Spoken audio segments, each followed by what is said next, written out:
Ya lo que hubo y sigue habiendo es, entre muchos profesionales del fútbol que llegan a trabajar a la federación o al fútbol nacional, un choque de mentalidad con la estructura, entre comillas, profesional del fútbol. Sí, mira, creo que tenemos una buena lectura, ¿no? Y tanto en esta entrevista y como cualquier otro espacio, yo en ningún momento voy a hablar mal del comité o de ningún miembro. Creo que el resumen es que teníamos visiones muy diferentes. Y estas visiones chocaron al punto que ya no era sostenible. Ya no era sostenible para nadie. Si ellos pensaban, la mayoría, reelegirse, no era sostenible ni para mí pensar en seguir en esa estructura si las visiones eran completamente opuestas y las formas de ejecutar esta visión cada vez eran más diferentes y eso hacía que el día a día las cosas se estancaran y no caminaran y por eso es que yo decido hacer el comunicado cuando yo todavía estaba dentro de la federación, que eso para mí era importante, ¿no? Que no se dijera, bueno, ¿por qué no lo dijo cuando estaba dentro? ¿No? O sea, lo dije y lo comuniqué adentro de la federación.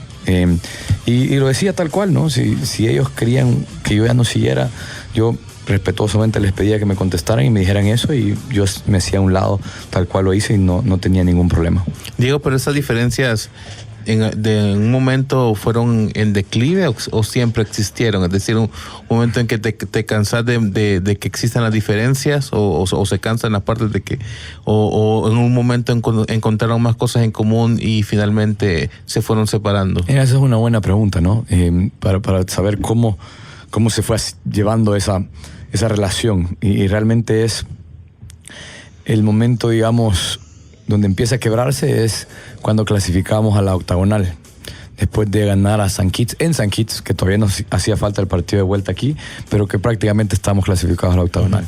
Ahí empieza porque yo veo una oportunidad diferente que no habíamos tenido, ¿no? Primero nos metemos a la fase final de CONCACAF, que ahora fue octagonal, que teníamos años de no hacerlo, y que yo había presentado muchos planes, no solo para selección, sino que para el desarrollo del fútbol.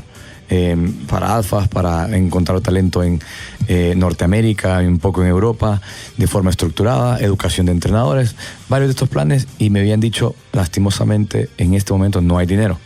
Entonces yo vi la oportunidad, cuando clasificamos a la octagonal, de cambiar eso y presentar a empresa privada un plan, el que yo tenía, más la octagonal, ¿no? Era hacer un combo sumamente atractivo, ¿no? Para volver a activar el producto de federación y selección nacional, que no era solo selección, sino que era todo lo que te mencionaba anteriormente.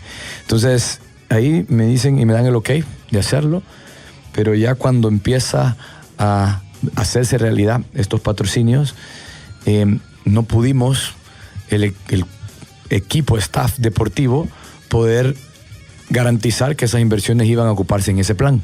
Entonces ahí es donde para mí empieza a haber diferencias de visión y donde yo ya empiezo a no compartir la forma de trabajo y visión que se tenía y ahí empieza a haber separación de cómo estábamos trabajando, al punto hasta llegar a donde los jugadores en el partido contra Canadá hablan y se pronuncian, hasta llegar a sub-20 que me quitan de la delegación en el último momento, y ahí ya decía yo, esto ya no hace sentido para nadie. Precisamente digo eso que mencionas de la garantía de la inversión en el plan, era porque el comité ejecutivo no aceptaba, por un lado, que la gestión fuera de alguien más, o porque dijeron, bueno, esto viene para la federación y nosotros nos encargamos. Esa es una buena pregunta que yo no te puedo dar la certeza cuál es la respuesta, ¿no?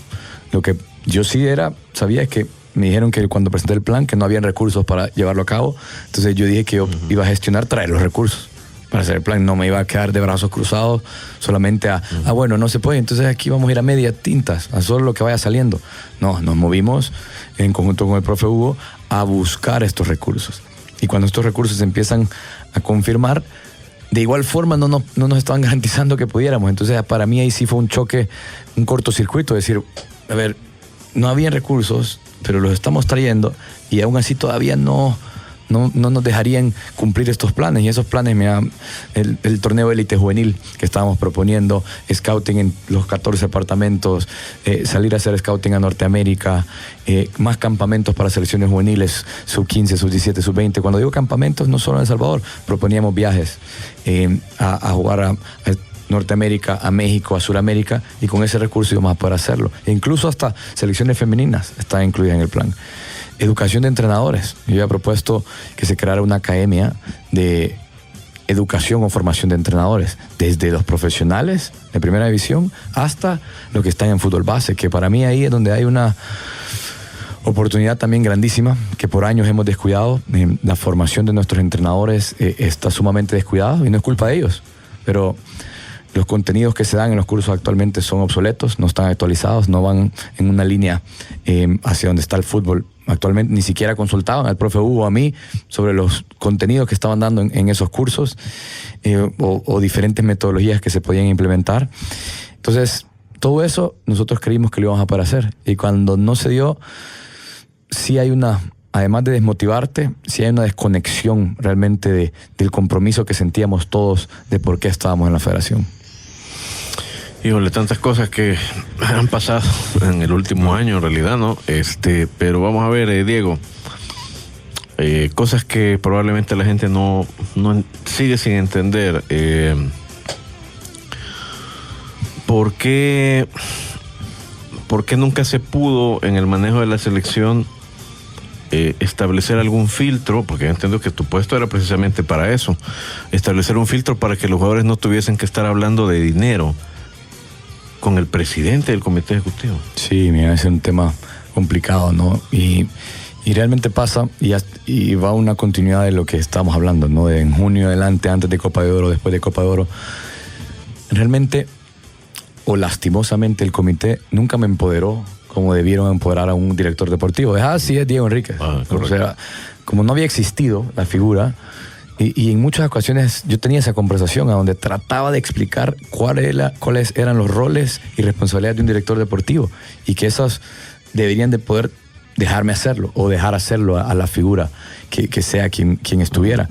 Y uno de esos era eso. Mira, el tema de premios, directamente ese desgaste de capitanes, estar hablando con un miembro del comité, sea el presidente o cualquiera de los miembros, no es la forma.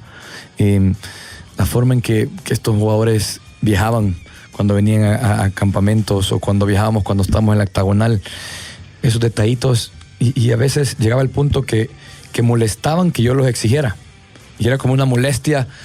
Diego viene a molestar y a pedir, pero a ver, era simplemente para darle el protagonismo a los que necesitábamos dárselo, que eran los jugadores, ¿no? Que un jugador a veces, porque bueno, este boleto está más accesible, pero jugaba a las 7 de la noche el último partido, digamos, de una fecha FIFA, y el día siguiente todos regresaban, ¿no? Irse a las 5 de la mañana, después de que a las 9 de la noche terminaste de jugar, te dormiste con toda la adrenalina a las 12 con suerte, dormir solo 3-4 horas, llegar y regresar a tu club con ese desgaste. O sea, eso, entender por qué tiene que descansar el jugador y por qué darle ese protagonismo. Pero entonces tú nunca tuviste, o la dirección deportiva de selecciones, pues nunca tuvo autonomía para decidir sobre incluso esa materia de viajes, logística, etcétera, ¿o sí?